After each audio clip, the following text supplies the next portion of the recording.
Hello বন্ধুরা, আসসালামু আলাইকুম। সবাইকে অগ্রিম ঈদ মোবারক।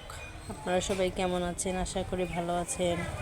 তো আমি আমার মেয়ের জন্য কি জুতো নিয়ে এসছে ওর বাবা, সেটাই আপনাদের সাথে শেয়ার করব। তো অনলাইন থেকে ওর বাবা এই জুতো আর এই ব্যান্ডটা কিনে এনেছিল। জাস্ট ওয়াও, আমার কাছে তো অনেক ভালো লেগেছে। অনেক সফট, অনেক নরম, বাচ্চাদের জন্য খুবই কমফোর্টেবল। আর এই ড্রেসটাও নিয়ে আসছে ওর বাবা ম্যাচিং করে, জুতো, সানগ্লাস আর জামা। এই জুতোগুলো আমি নিয়েছি এক ফেসবুক পেজ থেকে, হকের বাজার। এই ফেসবুক পেজ থেকে নিয়েছি, চাইলে আপনারাও নিতে পারেন। তো আজকে আমি যেহেতু বাবার বাড়ি যেতে চাইনি, তো আমার হাজব্যান্ড আগেই অল্প কিছু বাজার করে এনেছিল। কিছু বাজার কিনে নিয়ে আসছে, যেহেতু আগের ভিডিওতে আপনাদের সাথে শেয়ার করেছিলাম যে আমার হাজব্যান্ড অফিস থেকে কিছু ঈদ বাজার দিয়েছিল, ঈদের উপহার। তো এই জন্য বলছিলাম অল্প কিছু নিয়ে আসার জন্য। তো ও কিছুদিন চলার জন্য আর কি নিয়ে আসছে 2টা তেলের বোতল, আর আমার এক পছন্দের একটা লাচ্চা সেমাইয়ের প্যাকেট, মেহেদি, আর নিয়ে আসছি কাস্টার্ড পাউডার, কর্নফ্লাওয়ার আর টোস্ট নিয়ে এসেছিলো আমার জন্য। তো যাই হোক, এদিকে আমার বাবা ফোন দিয়েছে বাসায় যাওয়ার জন্য, বাবার বাসায়। আমার মেয়েকে প্রথম ঈদ করতে নিয়ে যাব আমার মা বাবার বাসায়। আমার মেয়ে তো আল্লাহর রহমতে এখন ভালোই আছে, সুস্থ আছে। তো ভাবলাম যে একটু যাই। যেতে চাইনি প্রথমে, তারপর আমার আব্বু অনেক ফোন করতেছিল যাওয়ার জন্য। তো ভাবলাম যে যাই, যেহেতু আমার মেয়ের প্রথম ঈদ একা একা কীভাবে করবে, বাড়িতেও যেহেতু যাব না। তো ভাবলাম যে বাবার সাথেই আমার মেয়ে প্রথম ঈদটা করবে, এই জন্য বাবার বাড়ি চলে যাচ্ছি।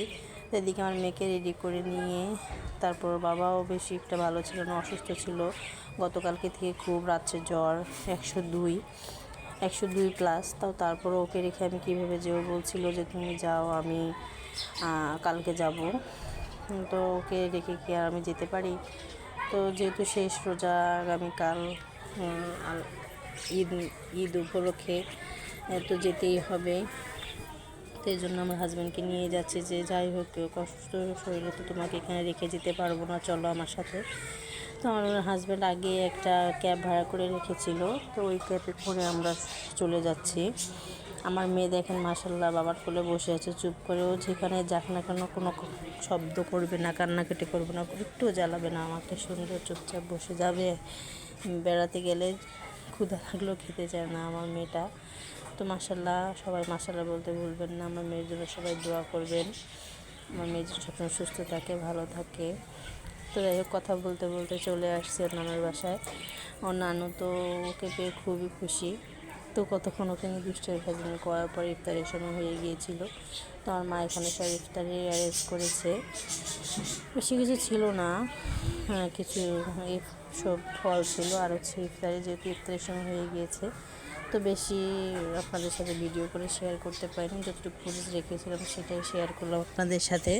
আর এদিকে বাবা আর মেয়ে তো বসেছিল। বাবার শরীরটা যেহেতু ভালো ছিল না আমার হাজব্যান্ডের আর কি, তো ওকে মেয়েকে ওর কোলে দিয়ে তারপরে এদিকে আমরা সবাই ইফতারি করে নিচ্ছিলাম। তো সবাই ভালো থাকবেন, সুস্থ থাকবেন। আর আগামীকাল ঈদের জন্য আপনাদের সবাইকে ঈদ মোবারক অগ্রিম। তো যাই হোক, সবাই ভালো করে ঈদ উদযাপন করবেন।